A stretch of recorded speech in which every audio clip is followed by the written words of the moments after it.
Já estamos conectados com ele, César Uriani, que participa com a gente aqui toda terça-feira no CBN Motor, já está conectado. Boa tarde para você, César, seja bem-vindo novamente. Boa tarde, Leandro, boa tarde, Stephanie, a todos os ouvintes aqui, e agora, por que não, espectadores também. Verdade.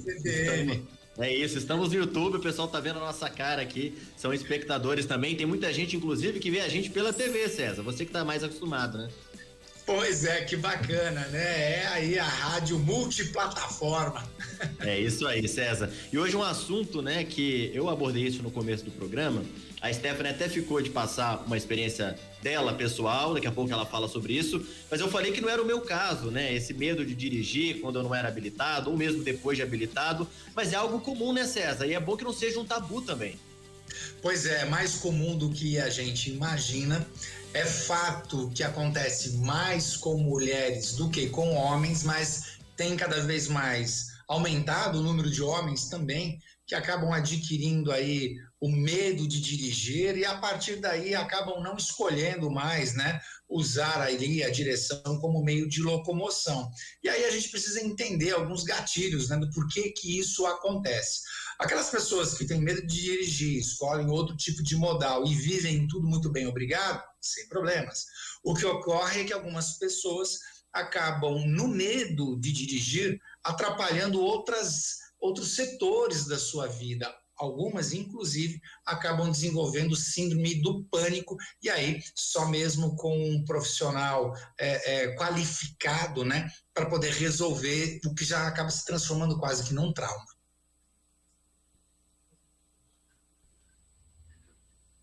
Alô?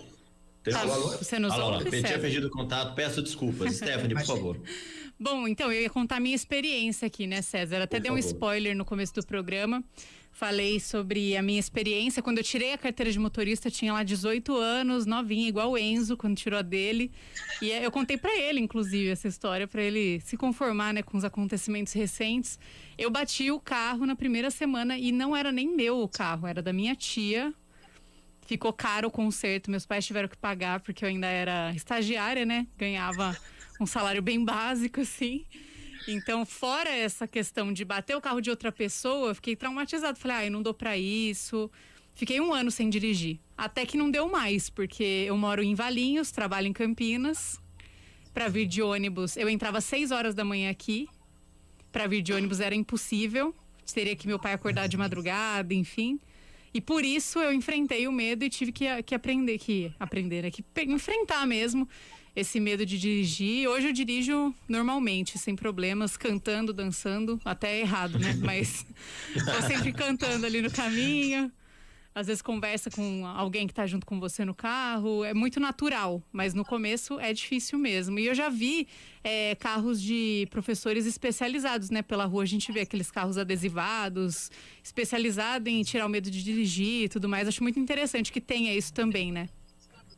Exatamente, na verdade você usou 2 expressões bem interessantes aí, né? Superado e natural. A ação de dirigir, ela tem que ser assim. Ela tem que ser natural. No seu caso, você teve que superar, você teve a vontade de superar. Nós, eu e o Enzo, temos aí, né, em um dos temas do nosso podcast, uma especialista, a Rose, que é exatamente o que você está dizendo, uma pessoa especializada para habilitados que têm medo de dirigir. E o que ocorre? O que aconteceu com você é o que acontece com a maioria das pessoas, por alguns motivos. Primeiro, que você, quando tira a carteira de habilitação, você, para começar a dirigir sozinho, de fato, e por isso existe a carteira provisória, você ainda está aprendendo. Não é porque você tirou a carteira, recebeu a carteira, de que você está dirigindo igual e com a mesma experiência de quem já está no volante há 10 ou 15 anos. Por isso você tem a carteira provisória, número 1. Número 2, esses traumas acontecem por conta de um acidente, aí você acaba acreditando que não tem jeito para isso, e isso é muito ruim. Quero deixar uma pérola aqui: o cérebro, ele é um ouvinte atento e obediente. Se você disser para ele que você não é capaz, ele vai acreditar. Tem que ser o inverso, você é capaz. A segunda coisa, por incrível que pareça, Stephanie e Leandro, e muitos dos que estão nos vendo e nos ouvindo, esse trauma acaba acontecendo por conta de pai, por conta de marido, por conta de namorado, por conta de amigo, que quando vai de passageiro, em vez de ter a tranquilidade de te ensinar, ele começa a te cobrar, começa a te xingar, começa a dizer que você é burro, de que você não é capaz, você não está vendo aquele carro. Então, tudo isso vai gerando um ambiente onde o seu cérebro diz, não é aqui onde eu quero estar, eu não quero mais viver isso, eu não quero correr esse risco, né? Então, vai um conselho também para você que é passageiro de um recém-habilitado. Calma, ele não vai dirigir como você, ele está aprendendo. Você pode, através disso, estar desenvolvendo um trauma nessa pessoa. Quando eu conversei com a Rose, ela me disse que a maioria das mulheres que acabaram desenvolvendo medo de dirigir foi por causa de um pai, foi por causa de um namorado ou de um marido que não tinha paciência com esse recém-habilitado. Sem dúvida, é uma dica valiosa, César, e é uma coisa comum que a gente observa realmente em várias situações. E temos algumas participações aqui no YouTube do pessoal que está assistindo e ouvindo a gente. A Elizabeth Vital mandou a seguinte mensagem: eu estou protelando há anos tirar minha habilitação. Como muda, né? Como é que é a recomendação para as pessoas que estão há muitos anos, não sei se é o caso da Elizabeth, mas eu conheço pessoas, familiares inclusive, que ficaram mais de 10, 15 anos sem dirigir e nesse tempo, né, que tinham medo e por isso foi atrasando esse início desse processo para tirar a habilitação, nesse processo todo o medo foi aumentando, né? É uma coisa que realmente aí vai exigir até um tratamento mais específico, algo que você falava no começo aqui. Sim, sem dúvida alguma, ela vai precisar, e o mais recomendado é voltar sim para a autoescola. A autoescola, e a maioria delas, está preparada para receber habilitados que há algum tempo não estão dirigindo. Agora, escolher uma boa autoescola. Uma dica importante para quem tem medo de dirigir e facilita a vida é você, se possível, dirigir um carro automático. Por quê? Com o carro automático você não tem problemas na subida, que todo mundo tem muito medo de que o carro desça, né? Numa subida íngreme. Um carro automático diminui demais as operações que você tem que fazer. Então, um carro automático, ele proporciona para você uma condução muito mais tranquila, muito mais fácil do que um carro mecânico, por exemplo. E aí você consegue se concentrar, dar mais atenção ao seu entorno, ao carro da frente, ao pedestre, ao semáforo e daí por diante. Então, procure sim uma autoescola e tente sempre dirigir um carro automático. Para quem está só preocupado em ir para o ponto A, para o ponto B, ganhar essa liberdade, saber trocar marcha, embreagem, posso falar? É uma grande bobagem.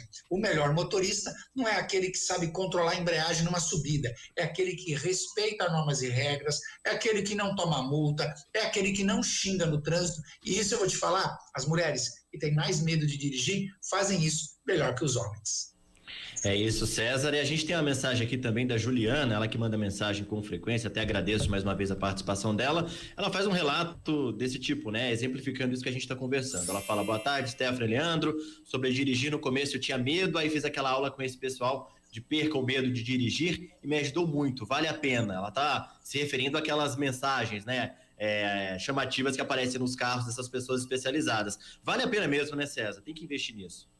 Vale, porque são pessoas que já sabem que vão ter ali, né, pessoas diferentes, com histórias diferentes e preparados para ouvir esta pessoa. Vamos lembrar que cada pessoa é uma pessoa, cada um tem uma história, muda tudo. Muda tudo. Às vezes, um pai, um marido é bom. Às vezes, essa intimidade ajuda.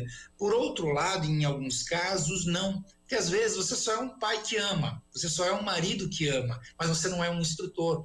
Você quer E essas pessoas, esse pai, esse marido, esse amigo, namorado, não fazem por mal, fazem até por amor, porque querem que você aprenda. Mas, infelizmente, você não se capacitou para ser instrutor. E aí, uma pessoa especializada acaba desenvolvendo um trabalho melhor. E aí, eu convido todas essas pessoas a assistir, ouvir, né, esse podcast do CBN Motor, entre eu e o Enzo Urniani, onde a Rose participa e dá dicas incríveis. E olha só, tem mais uma mensagem que chegou aqui pelo WhatsApp da CBN Campinas, César, da Andréia de Barão Geraldo. Primeiro ela falou aqui: adoro o César. colocou um Ah, carrinho que do lado. linda! Daí depois ela contou a experiência dela. Falou que quando tirei carteira, não tive prática de ré. Certo dia de carro, estava atrás de um caminhão caçamba no trânsito parado e ele deu ré sobre o capô do meu carro. Eu não tive reação, ele alegou que não viu e mesmo com proibido parar e estacionar em avenida de cidade pequena, tive prejuízo. Ela fala que foi um trauma na cidade para pegar pista, então levou muito tempo. Isso faz 20 anos e hoje eu dirijo bem, superei. Ainda bem, né, que ela superou esse acontecimento, né, César? Que bacana, que linda, obrigado aí pela mensagem, né, pela menção de carinho. Você vê, você citou o Enzo, né? O Enzo acabou de tirar a carteira e nós moramos em Paulínia. Então, o que eu comecei a fazer? O Enzo ia até a rádio, ele dirigindo e eu do lado. E eu percebi o quanto o que ele aprendeu, ele foi super bem tratado na autoescola, como todos os outros alunos, mas de fato ele estava ainda muito cru, né? Muito amador para pegar uma estrada, para pegar uma rodovia. E aí eu ia de passageiro, ele ia dirigindo, ia buscar ele na rádio, ele pegava todo o centro ali de Campinas, e assim a gente vai dando confiança e ajudando, né, os recém-habilitados a ganharem aí. Até que chegou uma hora, vai sozinho. Numa dessas vezes, infelizmente, ele teve um incidente que faz parte de quem está aprendendo a dirigir. Claro, não envolver pessoas, não machucar ninguém, essas coisas também, quando acontecem, lógico que ninguém quer, desencadeiam esse problema, porque muitas pessoas, Stephanie, qual que é o medo? Eu ralei o carro. Tudo bem, é dano material. As pessoas têm muito medo, e devem ter realmente, é de machucar alguém. Por isso, quanto mais treinar, quanto mais buscar uma ajuda especializada, melhor, para que você não tenha aí nenhum infortúnio naquilo que é muito gostoso, que é ter a liberdade de mobilidade do ponto A até o ponto B com a sua própria habilidade, né? Sem dúvida alguma. Fica esse recado, né, Stephanie? Também agradeço a todos os ouvintes que participaram aqui com a gente, mandando muitas mensagens de carinho, perguntas e também relatando essas experiências pessoais. César Uriani, muito obrigado pela participação mais uma vez. Boa tarde para você e até semana que vem. Boa tarde, gente. Uma excelente semana para vocês. Até a semana que vem. Até.